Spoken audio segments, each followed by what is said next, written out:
हॉटेलमध्ये गेल्यावर सगळ्यात आधी आपण मागवतो स्टार्टर ते म्हणजे सगळ्यांचं आवडतं पनीर टिक्का आणि मेन कोर्ससाठी मुलांचा हट्ट असतो पास्ता हवाय. आता हे दोन्ही पदार्थ अगदी हॉटेलसारख्या चवीचे घरच्या घरी एकाच उपकरणात आपण तयार करणार आहोत. नमस्कार, स्वागत आहे तुमचं मराठी किचनमध्ये. तर आज आपण करतोय छान स्मोकी फ्लेवर असलेला पनीर टिक्का आणि मस्त चीझी असा बेक्ड पास्ता.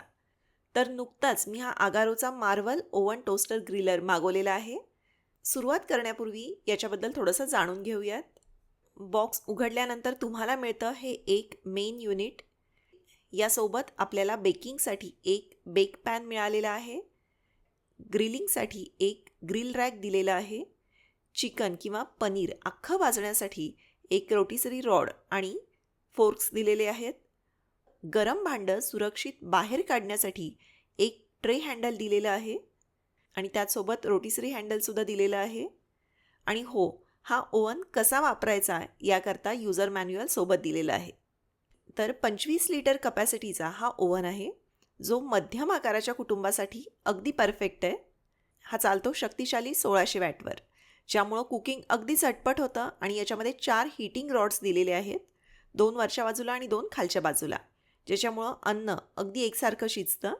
हा मल्टीटास्किंग ओव्हन तुम्ही बेकिंग, ग्रिलिंग, टोस्टिंग, रोस्टिंग आणि रोटिसरी या 5ही गोष्टींसाठी वापरू शकता.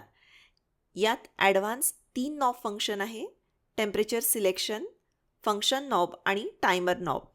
याच्यामध्ये तुम्ही 100 ते 250 डिग्री सेल्सिअसच्या दरम्यान तापमान तुमच्या गरजेनुसार ॲडजस्ट करू शकता. यात आपल्याला 5 कुकिंग मोड्स मिळतात: top heating, bottom heating, top आणि bottom heating, rotisserie with bottom heating आणि रोटिसरी विथ टॉप आणि बॉटम हीटिंग.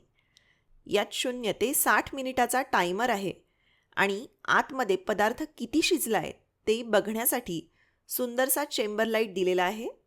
सुरक्षिततेसाठी याला heat resistant tempered glass door, cool touch handle आणि खाली उघडणारा हा असा ड्रॉपडाऊन डोअर दिलेला आहे. पदार्थ पूर्ण झाल्यानंतर यातली ही अशी रेडी बेल वाजते आणि या OTGवर तुम्हाला 1 वर्षाची वॉरंटी देखील मिळते. दोन्ही गोष्टी जर का एकत्र करायच्या असेल तर सगळ्यात आधी आपल्याला पास्ता शिजायला ठेवावा लागेल. पास्ता करण्यासाठी या ठिकाणी मी घेतलेला आहे हा दिसानोचा एल्बो पास्ता. बिना मैदा, बिना कलर, बिना ट्रान्सफॅट, नो कोलेस्टेरॉल, 100% असा हा डुरुम व्हीट पास्ता आहे. भरपूरचं पाणी उकळायला ठेवायचं. याच्यामध्ये चवीनुसार मीठ घातलं, 1 टेबलस्पून तेल याच्यामध्ये घातलं. पाण्याला चांगली उकळी आली की मग याच्यामध्ये पास्ता घालायचा. पॅकेजवर दिलेल्या वेळेनुसार 12 ते 13 मिनिटे हा जो पास्ता आहे तो शिजवून घ्यायचा आहे. पास्ता छान शिजला की चाळणीमध्ये याला निथळून घ्यायचं. पास्ताचा सॉस करण्यासाठी या ठिकाणी ऑलिव्ह ऑइल पॅनमध्ये गरम केलं आहे आणि मग याच्यात 7-8 पाकळ्या बारीक चिरलेला लसूण घातला. एक बारीक चिरलेला कांदा याच्यामध्ये घालायचा. आवडीनुसार भाज्या तुम्ही याच्यामध्ये घालू शकता. या ठिकाणी मी लाल, पिवळी, हिरवी सिमला मिरची घातलेली आहे. भाज्या कच्च्या राहणार नाहीत पण खूप जास्तही मऊ होणार नाहीत इतपत यांना असं छान परतून घ्या. सॉसला दाटसरपणा येण्यासाठी 1 चमचा मैदा या ठिकाणी आपण घालतोय. त्यानंतर आवडीनुसार बेडगी मिरची पावडर घातली. भरपूरसे मिक्स्ड हर्ब्स घालायचे. त्यानंतर लगेच याच्यामध्ये 2 टोमॅटोची प्युरी घातलेली आहे. टोमॅटो मिक्सरवर बारीक करून त्याची प्युरी या ठिकाणी केलेली होती. चवीनुसार मीठ घातलं. गरजेनुसार पाणी घालून याला छान तेल सुटेपर्यंत परतून घ्या. साधारण 10 मिनिटे लागतात आणि आपला पास्ता सॉस तयार आहे. तर सगळ्यात आधी आपण याच्यामध्ये करूयात मस्त चमचमीत असा पनीर टिक्का. याकरता 1/2 किलो पनीर घेतलेलं आहे. याचे छान चौकोनी एकसारखे असे तुकडे करून घ्यायचे. अर्धा कप घट्ट दही मी याच्यामध्ये घालणार आहे. दही थोडंसं घट्ट होण्यासाठी एकतर तुम्ही सुती मलमलच्या कपड्यामध्ये बांधून ठेवू शकता किंवा थोड्याच प्रमाणात जर का असेल तर याप्रमाणे गाळणीत देखील अर्धा तास दही जे ते घट्ट करून घेतलं तरीसुद्धा चालतं. याच्यामध्ये घातलं 1 मोठा चमचा बेसन पीठ. त्यानंतर चवीनुसार मीठ घातलेलं आहे. छोटा पाव चमचा हळद घातली. आवडीनुसार लाल तिखट घालायचा. त्यानंतर या ठिकाणी 1 चमचा तंदुरी मसाला किंवा तो जर का नसेल तर गरम मसाला पावडर तुम्ही वापरू शकता, तो घातलेला आहे. किंवा फिश फ्राय मसाला ही अगदी मस्त असा लागतो. 1 चमचा आलं लसूण पेस्ट याच्यामध्ये घातलेली आहे. त्यानंतर 1 टेबलस्पून तेल घालायचं. शक्यतो मोहरीचं तेल जर का असेल तर उत्तम. आणि हे सगळं छान असं मिक्स करून घ्या. हे बघा एकसारखं याला असं फेटून घेतलं. याच्यासोबत तुम्ही आवडीनुसार भाज्याही घालू शकता. कांद्याचे चौकोनी काप करून घ्यायचे. त्याचप्रमाणे लाल, पिवळी, हिरवी सिमला मिरची याप्रमाणे चौकोनी मोठ्या मोठ्या आकारात अशी कापून घेतलेली आहे. पहिल्यांदा मॅरिनेशनमध्ये सगळ्या भाज्या घातल्या आणि त्यानंतर पनीर घालायचं.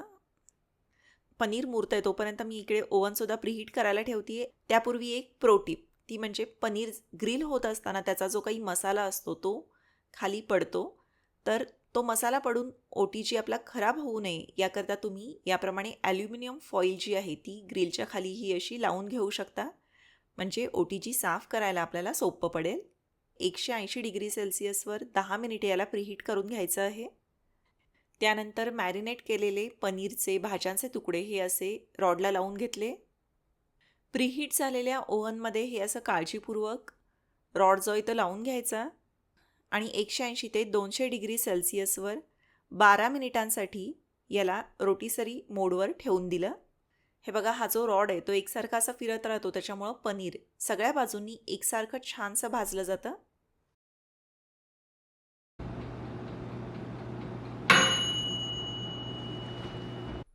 ऐकलात ना आवाज?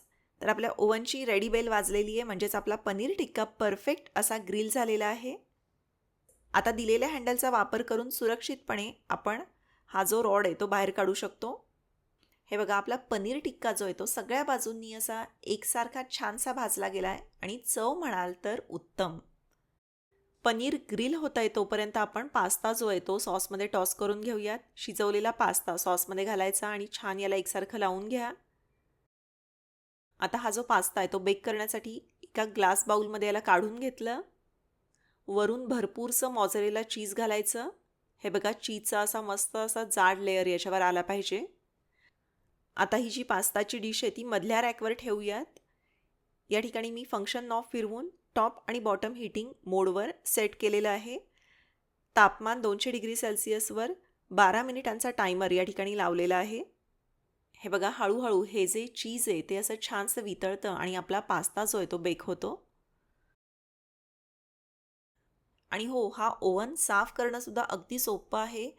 पूर्णपणे थंड झाल्यानंतर कोरड्या कपड्यानं आतून याला फक्त असं पुसून घ्यायचं आणि त्यानंतर सगळ्या ॲक्सेसरीजसुद्धा थंड झाल्यानंतर स्वच्छ धुवून कपड्यानं याला कोरड्या करून मग ठेवू शकता. तर प्रत्येक किचनसाठी उपयुक्त असा हा आगारोचा OTG आहे. हा ओव्हन जर का खरेदी करायचा असेल तर लिंक डिस्क्रिप्शन बॉक्समध्ये दिलेली आहे. आणि हो, आजची ही रेसिपी तुम्हाला कशी वाटली ते मला नक्की कळवा. व्हिडिओ आवडला तर व्हिडिओला लाईक करा. व्हिडिओची लिंक तुमच्या मित्रमैत्रिणींसोबत, नातेवाईकांसोबत जरूर शेअर करा. धन्यवाद.